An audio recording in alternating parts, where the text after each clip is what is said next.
Welcome to our overview of Respond, a series of experiential workshops designed to help individuals and organizations through staff development overcome obstacles and barriers that keep anyone from success.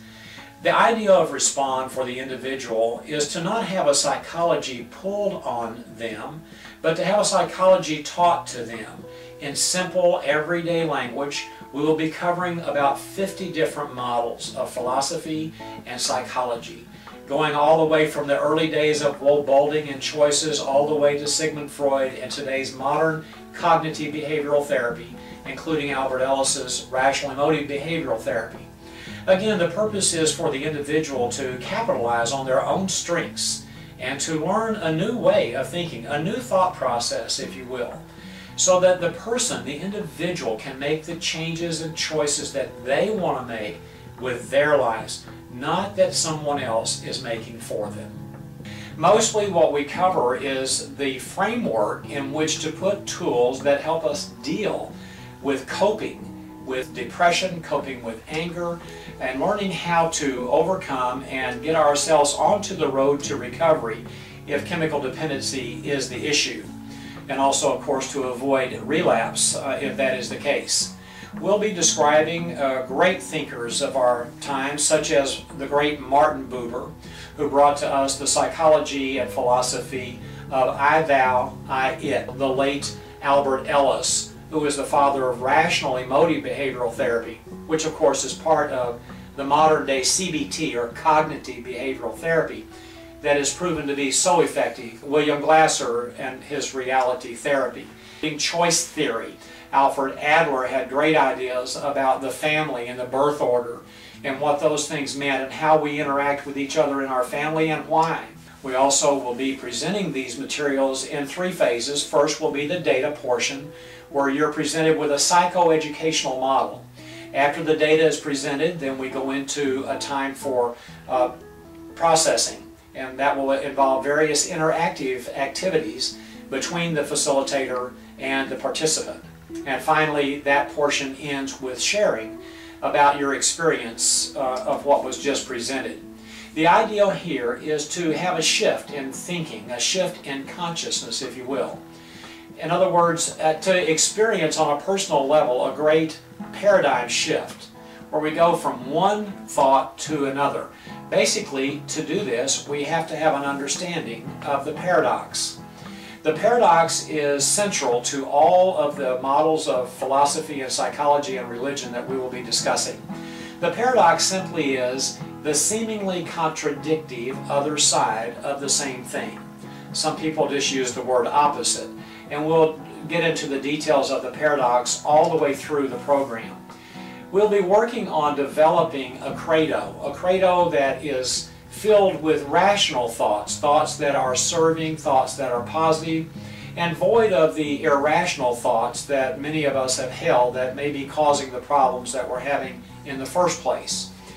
This is based on a philosophy and an idea of a four-part solution.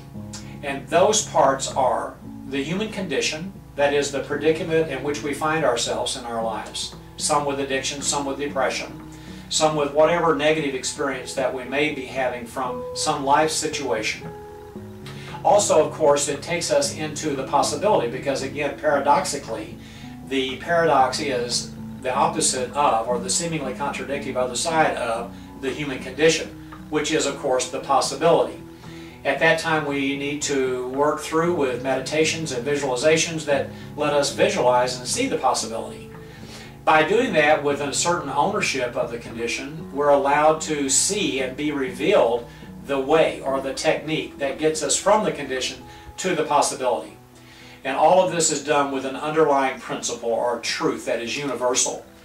I'm going to be talking to you in detail about that human condition and about how to embrace the human condition in your life. Because without embracing that human condition, it's difficult or impossible to actually let go of it, so that we then might look towards the possibility and open arms and open heart embrace that possibility. that we're going to discover the way, or the ways, the techniques that we might be able to use to get from the condition to the possibility.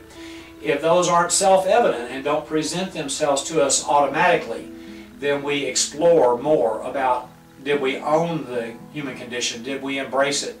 Are we able to let go of it? Did we visualize the possibility? Are we able to see it or not?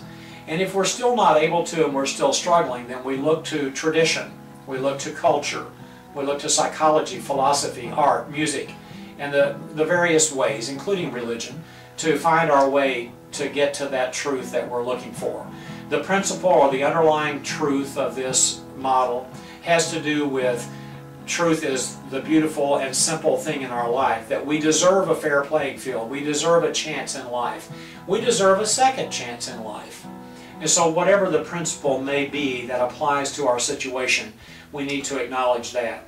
Through years of study and experience, working in live situations in hospitals and clinics and in private practice, I have learned that it is much wiser and much more beneficial to the participant, to the client, to the patient, if we're able to explain the rationale behind the philosophies and psychologies that are used, I will say used on people, and instead of using it on someone, teaching them the psychology itself, teaching them the theory and the technique itself in a short condensed period can be much more beneficial, because then that empowers the person, the client, the patient, to then take charge of their own life, to mold themselves the way they want to be, not the way someone else wants them to be. This is the purpose of Respond. It is to get us out of being enabled by more tricks being played on us and put us into a position of empowerment.